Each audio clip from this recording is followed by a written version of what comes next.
Two trains A and B, each of length 400 meter, are moving on the two parallel tracks in the same direction, with A ahead of B with the same speed 72 km per hour. The driver of B decides to overtake A and accelerates by 1 meter per second square if after 50 seconds B just brushes past A. Calculate the original distance between A and B. Question समझ में आया क्या आपको? सुनो question में क्या लिख रखा है. ऐसा करते हैं, यहाँ पे जो है ना, इसके अंदर देखो दो ट्रेन है, यहाँ पे टू ट्रेन्स आर गिवन. यहाँ पे ये एक पाथ है, यहाँ पे दो ट्रैक बने हुए हैं भाई, दो ट्रैक बने हुए हैं. एक ट्रेन तो यहाँ पे जा रही थी ऐसे, 400 मीटर लंबी ट्रेन थी ये वाली. एक दूसरी ट्रेन थी यहाँ कहीं थी, ये भी कितनी लंबी बताइए? 400 मीटर लंबी ये वाली है. 400 मीटर, 400 मीटर, ठीक है. Two trains A and B, each of length 400 meter, are moving on the two parallel tracks in the same direction, with A ahead of B. ये A है, इसका मतलब A आगे है, इधर जा रही है ये, और ये B है. दोनों सेम डायरेक्शन में जा रही हैं भाई, दोनों सेम डायरेक्शन में जा रही हैं, ठीक है ना. अब सुनो, विद द सेम स्पीड, इसकी स्पीड V मान लेते हैं, इसकी स्पीड भी V मान लेते हैं, और सेम स्पीड की वैल्यू दे रखी है 72 किलोमीटर पर आवर. इसको मीटर पर सेकंड में कन्वर्ट कर लो, क्योंकि ना आंसर मीटर में दे रखे हैं और यहाँ सेकंड्स दे रखा है इसलिए, और एक्सेलरेशन भी 1 मीटर पर सेकंड स्क्वायर दे रखा है. तो आपने क्या किया, 72 को 5/18 से मल्टीप्लाई कर दिया. कितना आएगा यहाँ पे? 20 आएगा ना. यहाँ पे कितना आएगा? यहाँ पर ये 20 मीटर पर सेकंड. इसकी स्पीड भी 20 होगी और इसकी स्पीड भी कितनी हो जाएगी बताइए? 20. सेम स्पीड है यार, सेम डायरेक्शन है. The driver of B decides to overtake A and accelerates by 1 meter per second square. इसको लगता है यार कहीं ऐसा ना हो, अभी वो घटना नहीं हुई थी क्या उड़ीसा वाली, कहीं वही काम ना बन जाए. उड़ीसा में वो 2-3 ट्रेनें थी, पलट पुलट की, वो उसके ऊपर, वो उसके ऊपर, एक्सीडेंट हो गया. तो दो ट्रेनें कभी साथ साथ इसलिए नहीं चलती, कोई एक्सीडेंट हुआ तो वो भी साथ में जाएंगे. फिर दूसरा ये होता है कि वहाँ पे ना वाइब्रेशन वगैरह की वजह से ग्राउंड के ऊपर लोड वगैरह इतना ज़्यादा ना, इसलिए हमेशा ट्रेन से अलग अलग ही रहती हैं. तो इसने सोचा बी ने कि यार ये तो आराम को अपनी स्पीड 20 बनाए रखा है फिक्स, मैं भी अगर 20 मीटर पर सेकंड बनाए रखूँगा तो ट्रेन तो फिर साथ साथ ही रहेंगी एक ही जगह पे, कुछ ठीक नहीं है. तो इस वाले बंदे ने सोचा एक काम करते हैं, इससे आगे निकाल लेते हैं, ठीक है.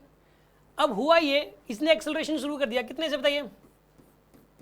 1 मीटर पर सेकंड स्क्वायर के एक्सेलरेशन से एक्सेलरेशन स्टार्ट कर दिया, और 50 सेकंड बाद को ओवरटेक कर दिया इसने.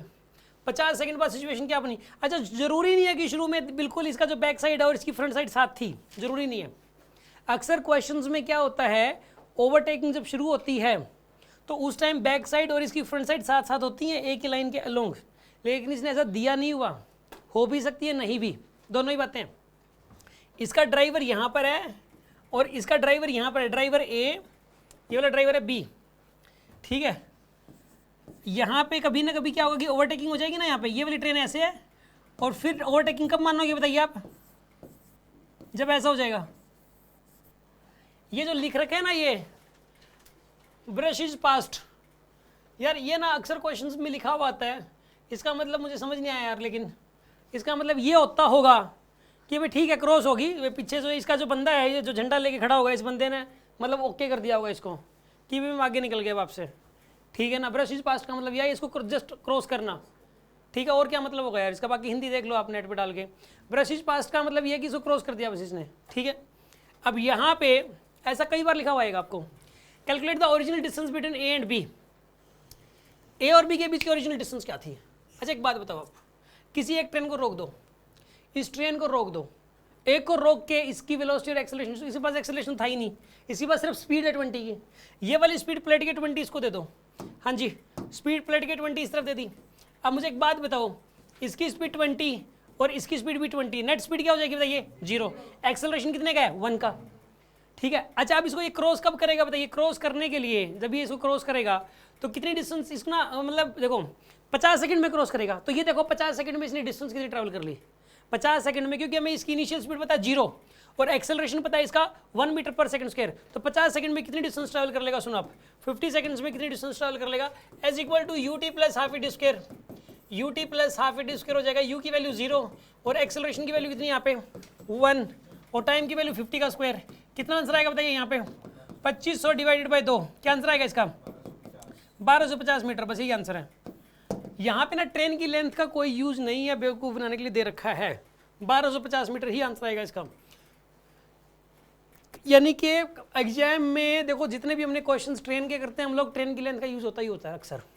यहाँ पे ट्रेन की लेंथ का कोई यूज नहीं हुआ, तो आपको इस चीज़ को लेकर कंफ्यूज नहीं होना कि ट्रेन की लेंथ का यूज नहीं हो पा रहा है, ठीक है ना। आंसर ऐसे आ सकता है। सीधी सी बात यह कि आपको ट्रेन कहाँ थी पहले, उनके पीछे कितना गैप शुरू में था, इन बातों से मतलब ही नहीं है।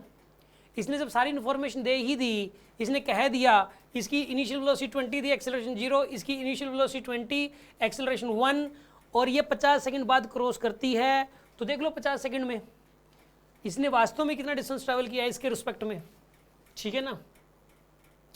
और जितना डिस्टेंस ट्रैवल किया उतना ओरिजिनल डिस्टेंस पहले था, ठीक है ना। इसका मतलब उतना ही था पहले और उसको ख़त्म कर दिया, और उस गैप को ख़त्म कर दिया, तो इसका मतलब क्रॉसिंग होगी। और ट्रेन के बीच गैप है, मतलब इन ड्राइवर्स के बीच गैप, इन दोनों ड्राइवर्स के बीच गैप कितना था, ठीक है।